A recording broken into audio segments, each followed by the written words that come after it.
On Thursday, the Department of Homeland Security announced its official revocation of President Obama's executive amnesty for illegal immigrant parents. According to the Associated Press, quote, Homeland Security Secretary John Kelly formally revoked a policy memo that created the Deferred Action for Parents of Americans program. The revocation came on the 5th anniversary of another effort that has protected hundreds of thousands of young immigrants from deportation.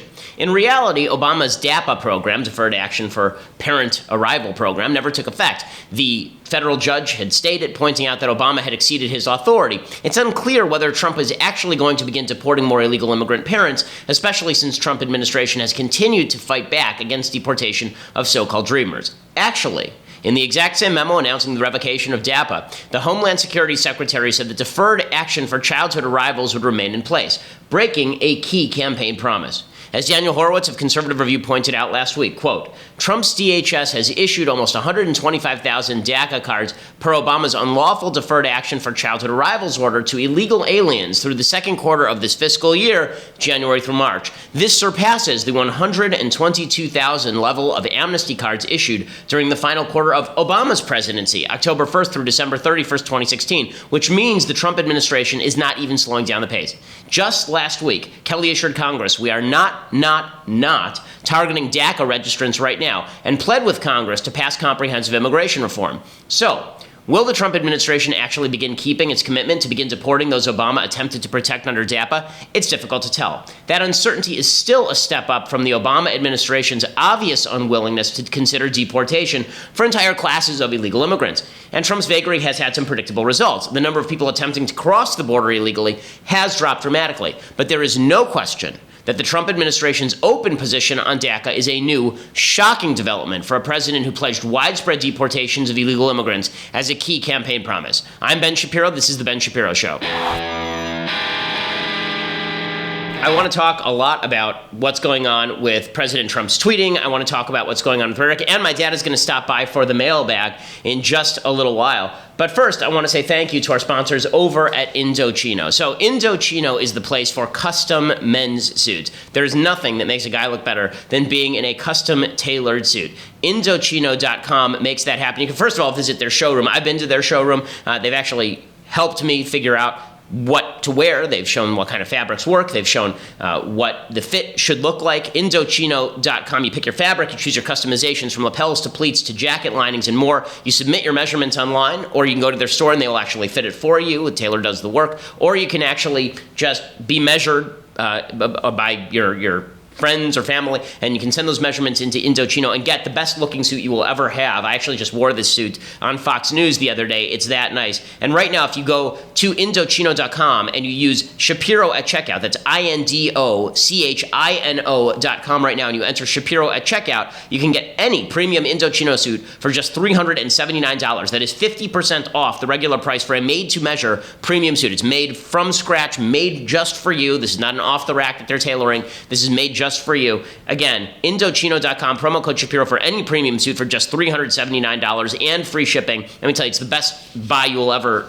make when it comes to suits. I mean, an off-the-rack suit can cost exactly the same amount of money, but it isn't fit to you. Indochino.com makes that happen. Use that promo code Ben so that they know that we sent you. Again, it's INDOCHINO.com. My favorite suit to wear, Indochino.com. Okay, so I want to talk a little bit, before we get to President Trump's Twitter, I want to talk about a problem that I see arising on the right. And it's a mistake that's being made in response to the left being awful on issues of free speech. The left has been awful on issues for free speech for years. I should know when I speak on college campuses, I get protested, there's sometimes riots, I've been banned from college campuses, and the left uses a particular logic when it comes to this. The particular logic that the left uses when it comes to banning me is that words are violence. Words prompt violence, therefore we can't have Shapiro here. If Shapiro says that a man is a man and a woman is a woman, then that could prompt somebody to do something nasty to a transgender person, and therefore we have to ban Shapiro from campus. This was sort of the perspective at DePaul. If Shapiro says that Black Lives Matter is a negative movement that hurts black people,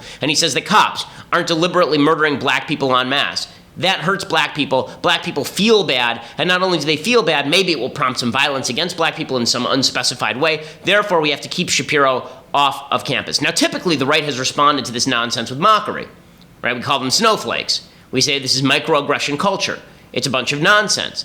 But now, because the left for so long has been blaming acts of violence, individual acts of violence, on the so-called toxic climate created by the right, now the right finally has its chance to do the same thing to the left, and some people are unwilling to forego the revenge in favor of the actual principle, which is actually dangerous. If you are more interested in revenge on the left than you are in upholding a principle to prevent the left from winning, then you are doing something counterproductive. So in the aftermath of this Bernie Sanders supporting, Trump-hating terrorist trying to shoot a bunch of Congress people and succeeding, Steve Scalise is still in apparently critical condition in the hospital. There are a lot of people on the right who have been making the mistake of essentially claiming that rhetoric causes violence, and not only does rhetoric cause violence, it's leftist rhetoric, and not just leftist violent rhetoric, which, okay, but leftist normal rhetoric, like stuff that exists in the realm of the normal.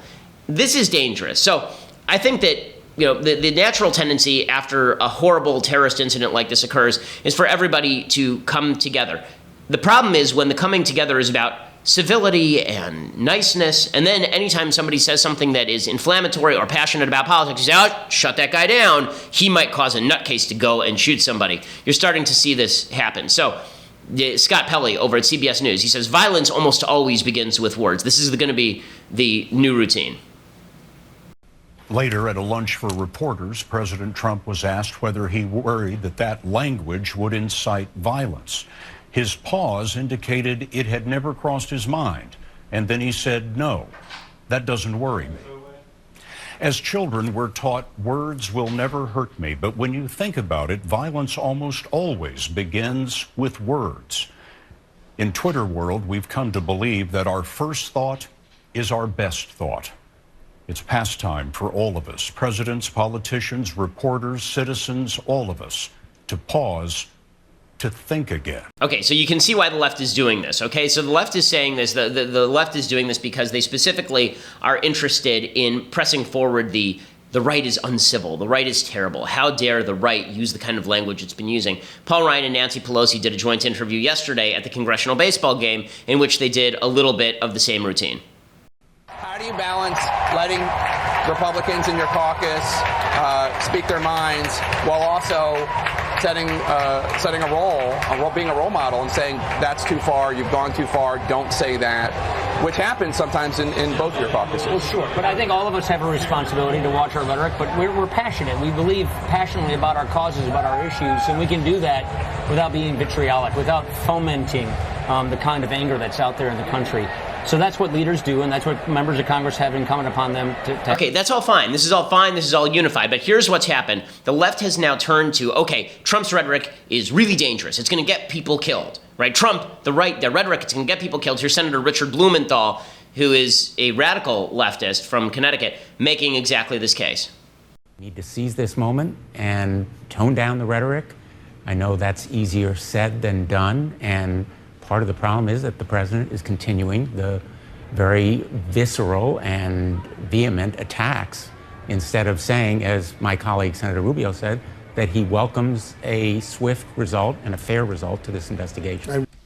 And again, it's amazing. A leftist shoots up a Republican congressional baseball practice, and the response is clearly that the Republican rhetoric is the problem, that the Republican rhetoric, and I can see why people on the right get angry at this, right? Jeff Flake did some of the same stuff yesterday. This is the senator from Arizona. He says that, you know, Trump should stop calling people losers. That's the real problem here. When you say you want the president to lead, is there something specific you think he could do that would maybe be a positive jolt to the system? Well, things that he could stop doing, referring to others in the other party as losers or using other language that just isn't becoming. And it's done on our side as well, and certainly the president's opponents use that kind of language. Okay, so the language police are here. So here's how the right should respond to the language police. What the right should say is what I said yesterday. Violent rhetoric is not okay. Defending violence is not okay. But passionate rhetoric, you know, the normal passionate rhetoric of every day, that stuff is not only okay, it's necessary in a republic, okay? It's always existed in a republic. That doesn't mean that it's all factual. It doesn't mean it's all good, but it is necessary, and to pretend that it's going to stop is just a cudgel to wield against the other side. So Laura Ingraham, I think, does this exactly wrong. This is going to be a rare situation in which I think that Laura Ingraham is wrong and Nancy Pelosi is kind of right, which is just unbelievably shocking. And it just demonstrates how people on either side of the aisle, partisanship trumps principle. Here's Laura Ingraham talking about leftist rhetoric and what she thinks causes violence. But it's a level of viciousness and vitriol that we see on social media, but usually that's an anonymous thing. But now people are emboldened, and they're actually saying it in person. They're doing chalk drawings of people and their families on their driveways. So they wake up in the morning and they see a chalk drawing. But I think Charles is right. This apocalyptic language we hear on other cable networks, where these are supposedly very respected hosts who get up every morning and say, "Will our republic survive Donald Trump?" In other words, the resistance is a physical resistance. If you believe your survival is at risk, it's almost, you have a moral duty to physically resist that.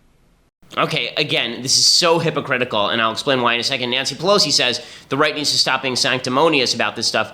Yes, because I think the left should have stopped being sanctimonious about it years ago. People should stop being sanctimonious about the idea that Sarah Palin putting a map on her website of congressional districts that she wants to target somehow leads to people dying. The left should stop saying that talk radio leads to the Oklahoma City bombing, and the right should not imitate the left in an act of revenge. Here's Nancy Pelosi saying that the right is being sanctimonious. Yes, and the left should also stop being sanctimonious. And I think that the comments made by my Republican colleagues are outrageous, beneath the dignity of the job that they hold, beneath the dignity of the respect that we would like Congress to command. How dare they say such a thing? How dare they? Well, I don't even go into the whole thing. I can't even begin. Probably as we sit here, caricatures of me and Georgia once again, we're in over $100 million of vitriolic things that they say that resulted in calls to my home constantly, threats in front of my grandchildren. I mean, really predicated on their comments and their paid ads. So this sick individual does something despicable, and it was horrible what he did, hateful. But for them to all of a sudden be sanctimonious as if they never seen such a thing before. And I don't even want to go into the President of the United States. Okay, and the reason that I think that she's not wrong here is because you heard Laura Ingraham there say that this apocalyptic language we hear on other cable networks. Okay, I was alive 6 months ago. I remember when people on Fox News were saying on a routine basis that the world was going to end if Hillary Clinton was elected. In fact, this was the best argument in favor of President Trump. Okay, here is the fact. The most read essay of the last election cycle in right-wing intellectual circles was the Flight 93 essay in the Claremont Review of Books. We talked about it at the time. It was quoted breathlessly by everybody from Rush Limbaugh to Laura Ingraham to Sean Hannity to my friend Dennis Prager. I mean, it was quoted everywhere. And the basic idea there was that if Hillary Clinton was elected, that the plane of state would crash and everyone would die. It literally said in that essay, charge the cockpit or you die. Okay, Ann Coulter said that Hillary's election would be the, quote, end of America. Dennis said that America could, quote, never recover from her or any Democrat's victory. Ingraham herself, who's talking about apocalyptic language, she wrote a piece 2 weeks ago, but 2 weeks before the election titled, quote, How the Elites Blew Up the World. Now, is my point that nobody should ever use language like this? No, precisely the opposite. My point is that this has always been the language of politics. It may not be right. I may disagree with this language. I may have thought that all those people were wrong about the last election cycle, and I may have thought their apocalyptic language was wrong. In fact, I did. I said that the Flight 93 essay was stupid and incoherent, but the fact is, nobody who read that essay actually thought that this was a Flight 93 election. Nobody thought if Hillary was elected, it was time to go pick up a gun and start shooting Democrats. Nobody thought that when Dennis said that America would never recover from Hillary's presidency, that meant that it was time to go and violently uprise against the Democratic Party. When Ingraham said the elites blow up the world, nobody actually thought that Trump should go out there and commit bombings in response. Right? We always use this kind of rhetoric. This rhetoric is not new. Okay, we've been using rhetoric like the war on drugs, the war on poverty. FDR targeted the, quote, malefactors of great wealth. This stuff goes back all the way in the American Republic, the language of people being enemies, but we all understand, there's a baseline level understanding that we're not actually enemies. There's a difference between the Democrats with whom we argue and ISIS that actually wants to chop off our head. And I think that Republicans are making a huge mistake if they feed the snowflakes. Don't feed the snowflakes. Don't feed the snowflakes. Do not buy into the idea that is now being promulgated by the right because we want to stick the left's face in it, that rhetoric leads to violence. Normal political rhetoric that is edgy and passionate leads to violence. It is very difficult to claim that college campuses should allow people like me or Heather McDonald or Charles Murray or Ayaan Hirsi Ali, let alone Milo Yiannopoulos, speak at the same time that you say the word resistance could cause violence. When Laura Ingraham says, the resistance, that means physical resistance. That's the dumbest crap I've ever heard. Okay, it's really stupid. No one in the resistance, or at least very few people in the quote-unquote resistance, think it's time to pick up a gun and start shooting people. If they do, they are outliers. There are truly violent people like Antifa. I don't want to lump in everybody who's on the other side of the aisle with Antifa, because that's not fair and it's not right, and it is begging for the next time somebody who has a mention of Sean Hannity in their manifesto or Laura Ingraham in their manifesto, it is begging the left to do the exact same routine on us. That makes the political situation uglier, not better. It never gets more civil. It just uses civility as a club to beat the other side.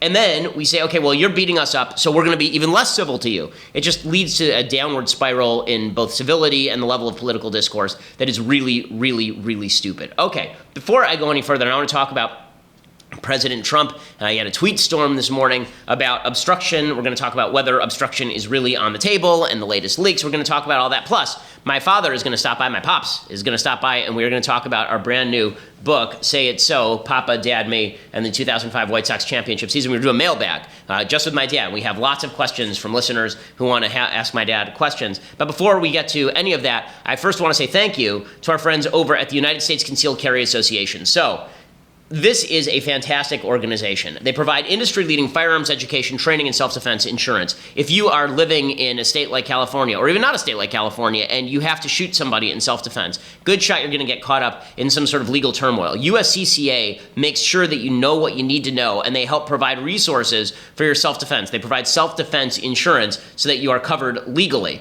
They're also about getting more guns into the hands of responsible, freedom-loving Americans. There's a story today about gun owners who were able to protect themselves from convicted murderers who had escaped prison because they were gun owners. Everybody who's a law-abiding citizen should have a gun and should know how to use it. That's what USCCA is there for. And right now they have this really awesome deal. They are going to buy 10 of my listeners the gun of their dreams. That's right. You're about to get 10 chances to win $1,500 for any gun that you want. 10 chances to win $1,500 for any gun that you want. Go to defendmyfamilynow.com to enter defendmyfamilynow.com. It's a fantastic website. It's right now they actually have a separate deal that says you can be one of 5 people who will win even more money, $1,776 right now when you go and you register over at defendmyfamilynow.com. Defendmyfamilynow.com. You can win $1,776 for the gun of your choice.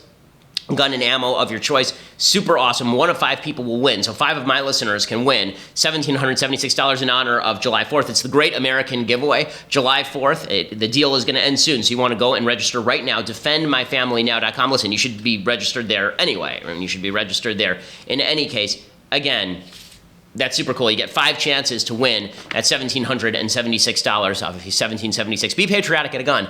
Right, USCCA, defendmyfamilynow.com.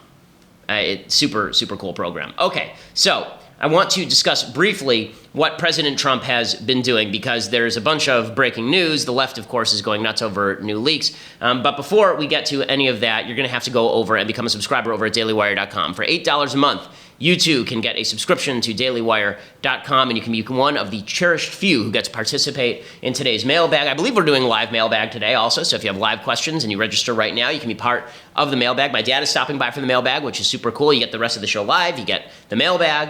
You also get Andrew Klavan's show live, and we have lots more goodies coming up. We are planning a big rollout of some new programs for our subscribers. Plus, annual subscribers do right now get a free signed copy of Say It So, Papa, Dad, Me, and the 2005 White Sox championship season. We will sign it for you. I will sign it for you. And it is a great Father's Day gift. Hundreds and hundreds of people have already done this, and they are enjoying the book immensely. It's about fathers and sons in baseball, so it should be really cool. All right, if you don't want to register right now, if you don't want to subscribe right now, then you can always go over to iTunes or SoundCloud and give us a listen. We always appreciate the listenership, and you can subscribe over there as well. Make sure you leave a review. We appreciate that too. This is the largest conservative podcast in the United States.